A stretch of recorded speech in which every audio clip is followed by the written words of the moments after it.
All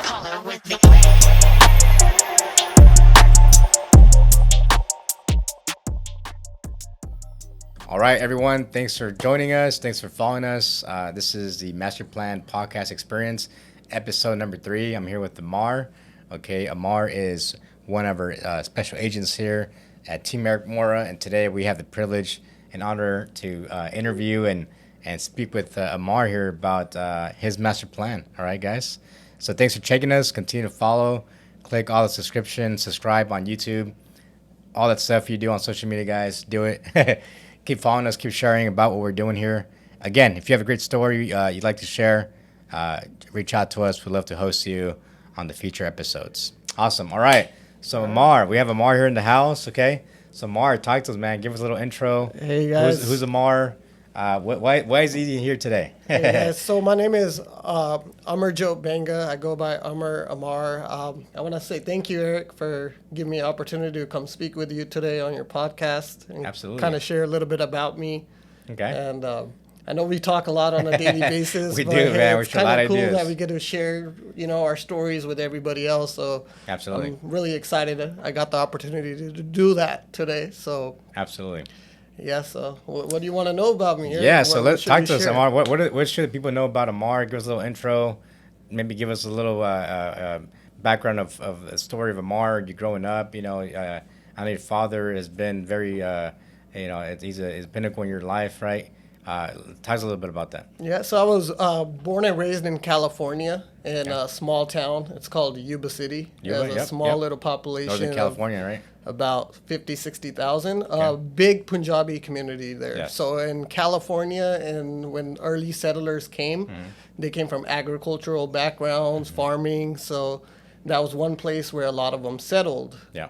Yep. And so when my parents first came in there, that's where they had the opportunity to settle. So it was a unique experience being brought up, with the American lifestyle, but still see. being able to stay so close in touch with, your cultural background. I see.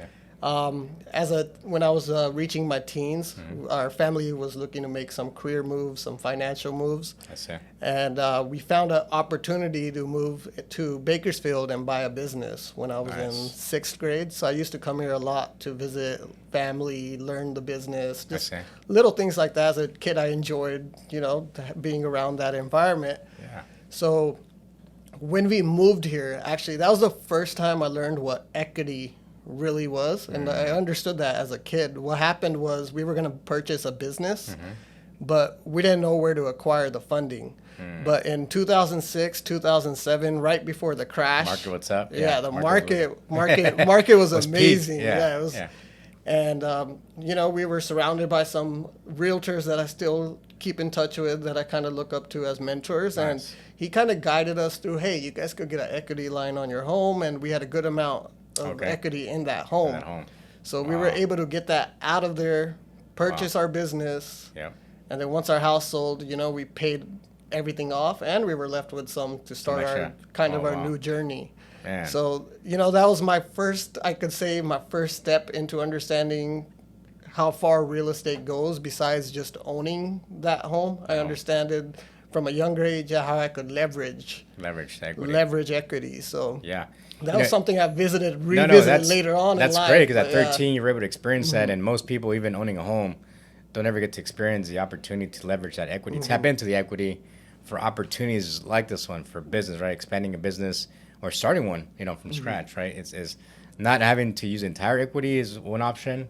Using it, all of it, and then spreading it out is also other options. And us, as professional experts in real estate, can show you how to do that. But that's awesome, man. Yeah. So that got you guys into Bakersfield from Yuba City, and then moving forward, I know you understand. You helped the family grow the business. So we ran a retail store in town. So 6th, 7th grade, being a first generation American here, my parents, they kind of had that little barrier when it came to communication and understanding little things. Yeah. So it was kind of my duty to tag along when it came to financial You're the interpreter. stuff. Yeah. You're the accountant. It was at like 13. imagine being like 10 years old and making these big decisions, and it was like my parents asking me, should we do it? And Wow. like So getting to experience those as at a young age, I kind of understood the importance, and I kind of understood I wasn't the only one in this situation. And the Punjabi community within the last 15 years, it's literally like quadrupled. We used to know everybody by name, where now it's Here in Bakersfield. Yeah. Oh, wow. We're now in Southwest Bakersfield, you know. Dominant, there's a big dominant powerhouse. majority population, and there's a lot of people in the community. Yeah, no, I do see that a lot. You know, man, Pre-Car, shout out. You know, dominant, just culture in the southwest part of town. If you guys are new to Bakersfield, you know, you'll know that the restaurant, the food, the churches, right? They're all there. The temples, you know, and you know, even lately, just for the first woman, you know, the first woman councilwoman, right? For the city of Bakersfield, you know, just came into chair, and to see this year, right, 2023. Yep. So that.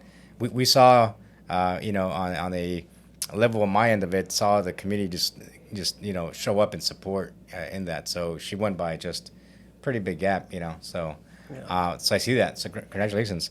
So, you know, I think for a lot of us, Amar, especially, you know, me being first generation Hispanic as well, we thought as Hispanics, right, because we saw our family in farming as well. We thought we were the only ones, you know. But growing up, right, later in my years, actually very recently, I did learn more about the Punjabi and Filipino community, and they actually were farming here. I think even before the Hispanic, you know, culture was here farming, you know. So they actually date back quite far back, you know. Are you familiar with maybe grandparents also in farming, or did they not make it to America? I have family friends that kind of got into that field. So even my uncles, when they first got here, I think it was the Reagan administration. Okay. They helped a lot of like farmers, you know, see. get legal in America, get their paperwork. So Nice. a lot of my uncles started off working in like peach orchards. I see. I have a few that kind of expanded, you know, still do that. I know certain families that have been here since like the 1920s, where kind of how you mentioned, you know, the Hispanic community and the farming background. So back then, you weren't able to acquire land unless you were a United States born and naturalized, basically citizen. So there was a lot of Punjabi men, they left their families back. They didn't have wives or anything, and there was a lot of Hispanic women that didn't have any resources either. So the early Punjabi and Hispanic, like Mexican settlers, they became families. So a lot of the early settlers in Yuba City, they're like Maria Carr. Really? Oh, wow. That's Francisco amazing. Pretty cool. I didn't know that. Wow. Yeah, so Really? it's kind of Wow, cool. wow. So like how you were relating. So I guess, you know, our communities have always played a big role in I see. kind of working together and growing together. And I think you that's know, something that we still have today. Yeah, no, I see that. You know, actually, I just met a group of gentlemen just this past week from the area, from the Yuba City area, actually. And actually, it's funny because they're Indian, right? There's an Indian and Hispanic, you know, guys, right, that run this company. Well, the Indian guys are married with Mexican women, and then the Mexican guys are actually married to these guys' sisters, you know. So their kids are half Indian, half Mexican, you know, which is pretty cool. So I guess you're seeing that. Actually, so you saw that more common in Yuba City area, right? It was more common in Yuba City, where it was normal to have kids in your class, other Indians. With, in the Hispanic. beginning, Bakersfield was not like that, but now it's definitely a way bigger community. And like going on with my story, we were running a retail store, dollar store for over 10 years. So I had a lot of opportunities, kind of like communicate, customer service. I was already kind of building the skill set that I Business skills. kind of, you know, you use all around gotcha. in any field of work. And went through college, and I wanted to become a doctor. I wanted to, you know, do something in the medical Dr. field. Amar, you know. Got my bachelor's in biology, and but kind of growing up, being business minded, having to go through those experiences where I was kind of hands on, like interpreting and relating, you know, different financial terms to my family. I always had a more interest towards business and sales. That's good. Yeah. That's a skill that I think a lot of people don't see. So I'm excited to see that you saw that at an early age and kind of owned up to it, right? Leveled up to it later on in your years. Awesome. So tell us something we don't know about Amar. something you don't. Something you probably haven't shared about, maybe something a little. I kind of share everything. I share what I eat on my social media, where I go. I think what I kind of shared having the medical background. I never kind of shared that I with. didn't know that. So that's something I a lot of people don't know. I played growing up. I was really involved.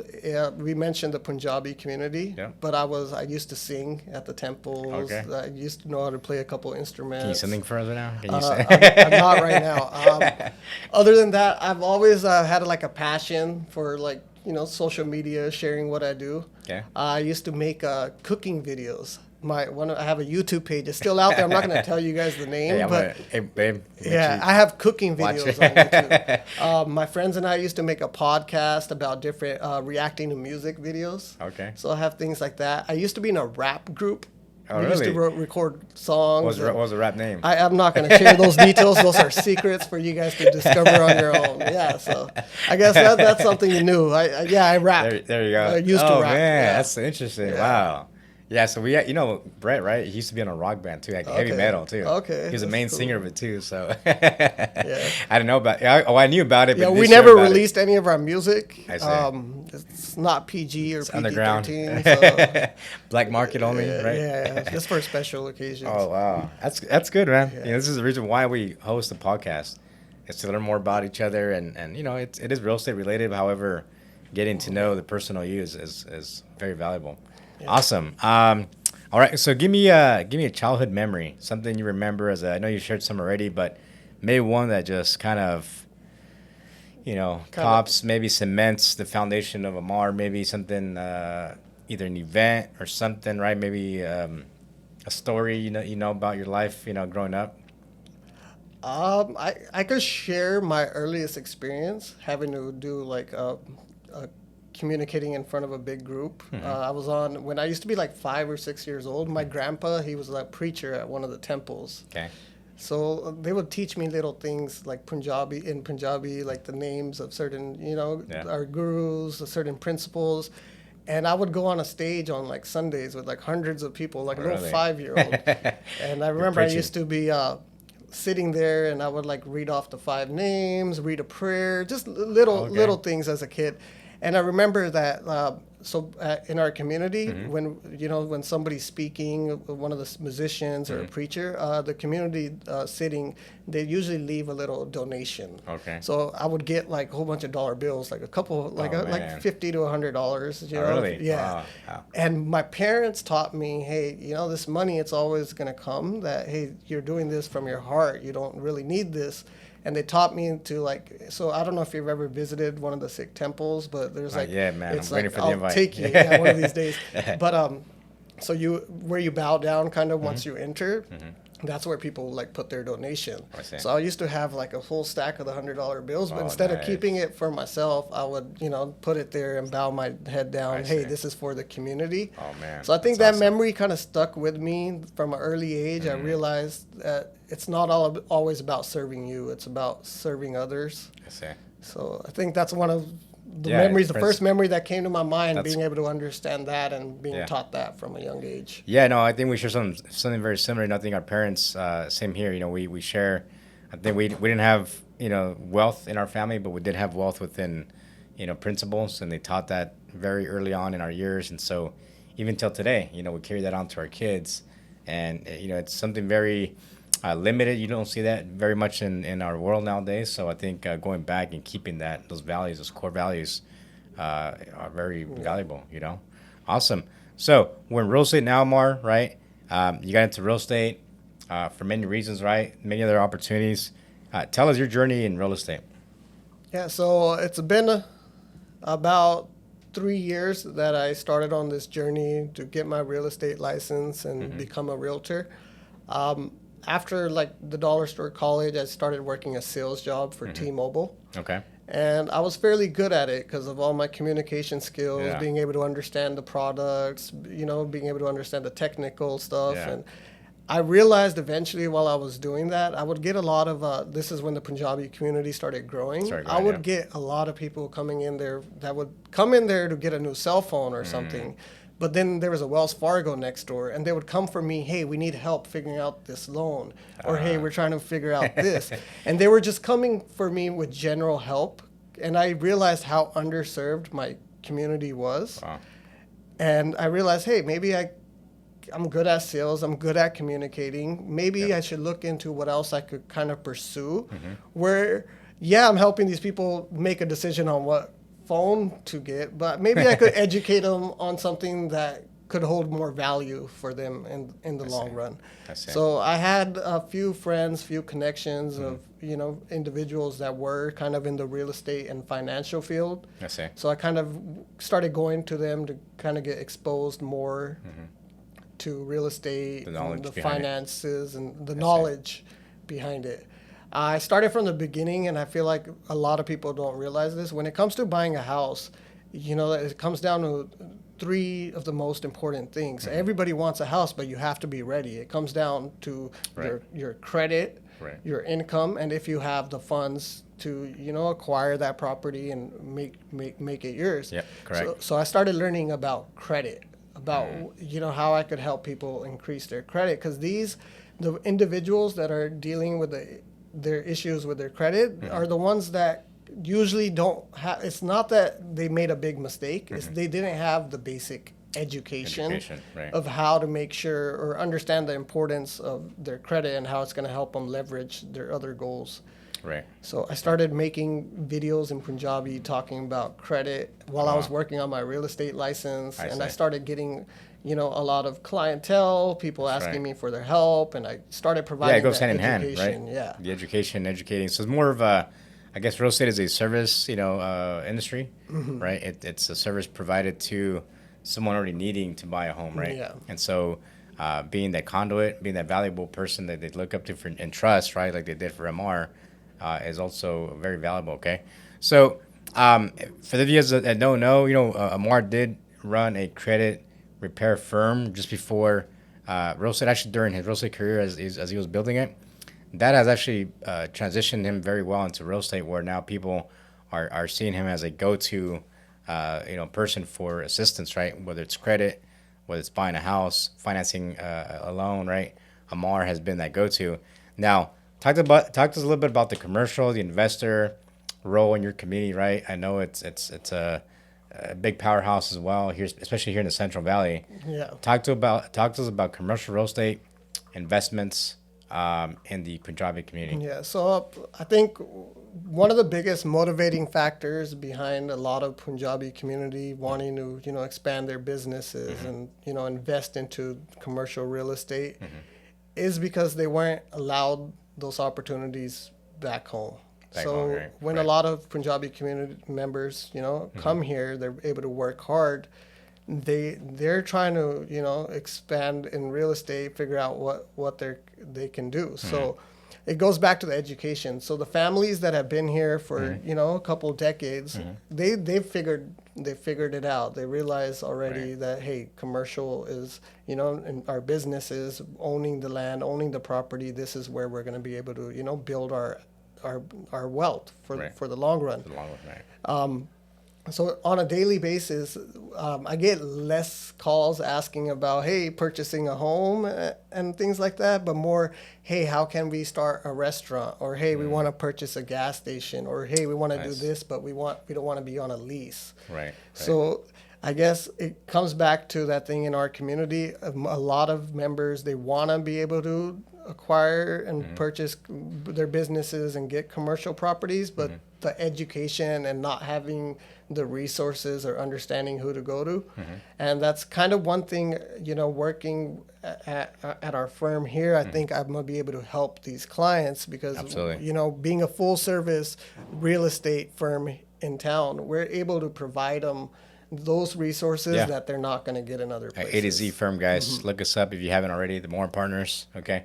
Now, here's a big question, okay? So, in the Hispanic community, we actually look up to the Indian community quite a bit. And maybe you're not aware of it, but, in the Hispanic community, we always kind of fight. Not that we all do that, right? But we do talk about how we look up to the Indian community as very united, And in Spanish, we say, you know what? Los indios son unidos, right? The Indians are united, right? and they usually, from our end of it, right, from our perspective, we see, you guys do very well. You guys own businesses, and from what you understand and what we hear, right, is that you guys buy things together. Tell us a little bit about that. Is that how true is that? Is that something that maybe some families do? I know some families do it to an Hispanic community, Yeah. but for some reason it seems as if it's more common in the Indian community. Yeah, I would say every community has members Yeah. that work together. For a majority part, just because back home it's more mostly 90% of families come from joint families. I see.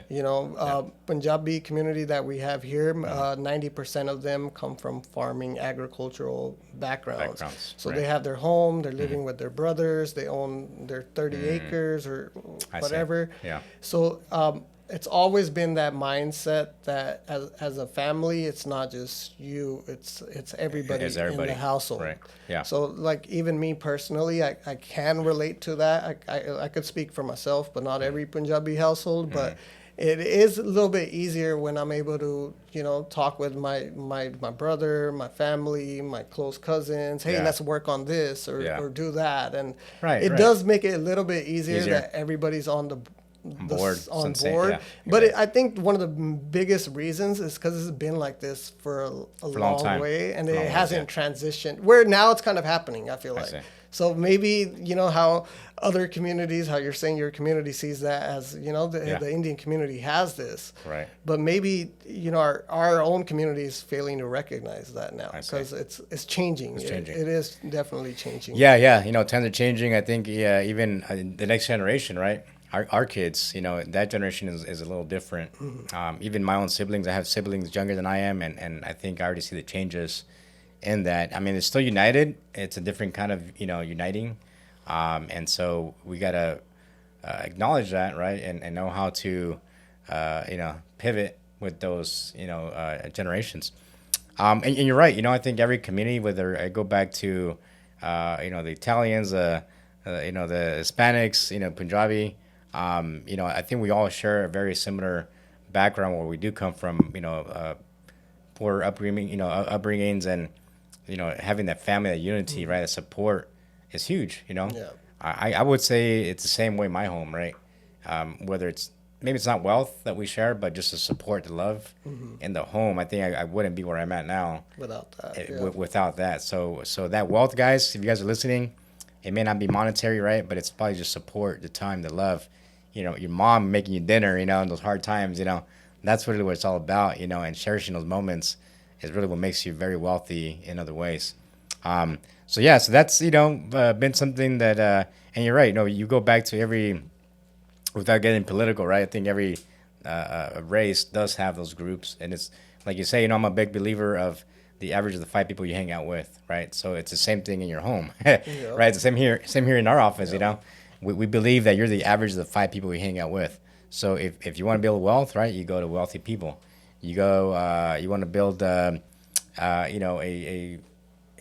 to the gym and build health, right? You go to the gym and hang out with the 5 people. With friends that are Because even at the gym, right? Not everybody's fit. Not everybody's wealthy in fitness there. But there's gonna be those 5 people that you can align yourself with to do that. So Amar, as the real estate industry, just being an entrepreneur, right? It's very difficult. So tell us a little bit more of your routine, right? What keeps you going, coming back every day to learn? Because it is draining, right? It definitely is challenging because something that might work today might not work tomorrow. Yeah, so very true. What keeps me going, kind of gets me to the office, is the realization that, like I said, if one thing's not working, there's 5 other things that we could be doing. So what motivates me is understanding that just because I got one thing to work doesn't mean I can't get a lot of other things to work. So Right. on like a daily basis, I've been leveraging my social media. I post on TikTok, Facebook, YouTube, Instagram, all of the platforms, get my leads from there. I go door knocking on a weekly basis. Okay. I'm doing my cold calls. I'm calling houses that the neighborhoods of the ones we just listed. Yep. We're getting our leads in the office. So I'm keeping myself motivated by understanding that there's a lot we can be doing. And just because, sometimes we get unmotivated because what we have been doing doesn't work as effectively no more. But that doesn't mean that's not working. It just means Right. we got to figure out what else we need to be doing or how we could improve on what we're already working on. So if you can give any advice to anyone looking to become a real estate agent or just even go into business, you have a very good understanding of going into business. What advice can you give someone out there? My biggest advice is it doesn't hurt to overeducate yourself and make yourself the best. So always kind of prepare yourself to, hey, there's more I can learn, build on your skill set. And one important thing that I feel like I wish I kind of understood earlier is the importance of being surrounded by, realtors that are already where you want to be. And joining a team where you have other realtors to learn off of, a team where they're doing things differently, I feel like that can go a long way than trying to do things yourself. Because what's the point of trying to create something new when the saying, when there's something already exists and Yeah, trying to reinvent the wheel, right? And don't reinvent the wheel, hop on that wheel and then, modify that wheel to your Adjust liking. it. Yeah, make it bigger. Get on the wheel, make the wheel bigger as you understand the principles, right? Awesome. So Mar, okay, so here's the biggest question and the reason for the podcast, okay? Tell us about Amar's master plan, okay? What does it look like? What does it consist? We're all different journeys of our lives, right, of our master plan. So tell us, share a little bit about that with us and, what can we do to help you out? Yep. My master plan, at least for my business and real estate, I want to be able to do real estate not just in Bakersfield, but I want to expand. Like being on social media, I'm not just getting calls from Bakersfield. I'm getting calls from all over California. Yeah. So I don't want to be known as the Bakersfield realtor who helps his Punjabi community. I want to be known as the Bakersfield realtor that helps everyone in California. I see. And eventually maybe expand into different states and kind of have a network where I'm helping the community man. everywhere. Wow, that's huge. Yeah. So creating influence. Creating an influence, creating a network, and creating the resources. So what I'm doing, I'm just not able to help here locally, but I'm able to help nationally. Yes, guys. So if obviously we hold a California license, so we're allowed to do business really anywhere in California. We're also able to direct business to other states, right? So if you're in any other state in the U.S., you want to work with Amar, reach out to him. He can definitely help you with that. All right. So what else in your master plan? Okay. Well, what else is in my master plan? So you recently got married, I right? recently got married. I want to have the freedom. So being in real estate, I want to have properties in different vacation homes in the area that I could use for my clients as well as myself. Absolutely. So having my businesses all over the place, so I have the financial freedom, having a network of teams, so I can be going places, doing things at the same time. Every day's a vacation, and I'm doing what I enjoy. There you go, guys. So again, guys, that's one of the reasons why Eric Mora here got involved in real estate was for the just the flexibility and just the reward of time, right? It doesn't come overnight, and we're still working on that, right? However, the freedom to be able to run a business, especially in real estate, which is, it's a home, right? Everyone needs it. It's a service that we should provide at a high level. It comes with big rewards down the future if you build it correctly. So thanks for sharing, Amar. Yeah. That's amazing stuff. Obviously, having a family and having stability, right? Having the security to provide to our families is our number one priority as a husband, right? As a bread earner in home. So with that being said, and you understand social media a little bit more than I do, right? Where do you see your career down the road? Let's look at 5-10 years with the way social media is going. I mean, I can only imagine, but tell me a little bit about that. Well, sometimes I already feel like a boss, since we are self-employed doing our own thing. But 10 years from now, I want to be the big boss. When we're playing video games as a kid at the end, the last level, the big boss. Yeah. I want to be the big boss. So you want to get to that the wow moment, right? The big aha moment, right? When everything's unveiled to you. Yeah. I want 10 years. I want to learn everything I can, keep building on my systems, grow as much as I can. Perfect. And later on, I want to be the big boss so I could help all the little bosses become big bosses. Yeah. Awesome. So Mora wants to be the big boss, guys, running a big empire, right? That stretches from coast to coast. And again, with social media, guys, the power of that is unbelievable. Okay. Again, it can serve for a good, it can serve for a bad, right? However, with the right foundation, the right core values, I think social media can be used in a positive way to help our communities out. Yeah. So that's great. Awesome. All right, guys. Well, that's going to be a wrap, guys, for us here at episode 3. We're here with Amar. Amar, how can we find you? What's your social media hashtags? Yeah, you guys could find me on Instagram and TikTok at ummer.realtor. You guys could call me at 661-384-8588. And what about the other channels, the cooking channels? I want to see that one. I'm not going to share those. Those are a secret. What about the rap one? The rap channel. One day we'll share those. At the next podcast, now everybody knows us pretty well. Okay. Maybe we could have a little rap battle or something. Oh, man. Okay. I don't rap. I write checks. I don't rap. That's a Jay-Z line. I don't write rhymes. I write checks. Actually, that's a P. Diddy one. Awesome, man. Hey, guys. So thanks for joining us. Follow Amar. Follow the MoraPartners. Follow Team Eric Mora, guys. We're going to continue bringing more value to you guys, both on a business and personal level. Amar, thanks for having us, man. Thank you. It's great to see and know more about the Punjabi community. I learned things that I didn't know, and now when I go out and meet up my Punjabi community, I can relate and connect at different levels, which is always awesome. By the way, what is the best Punjabi Indian food cuisine here in town you recommend?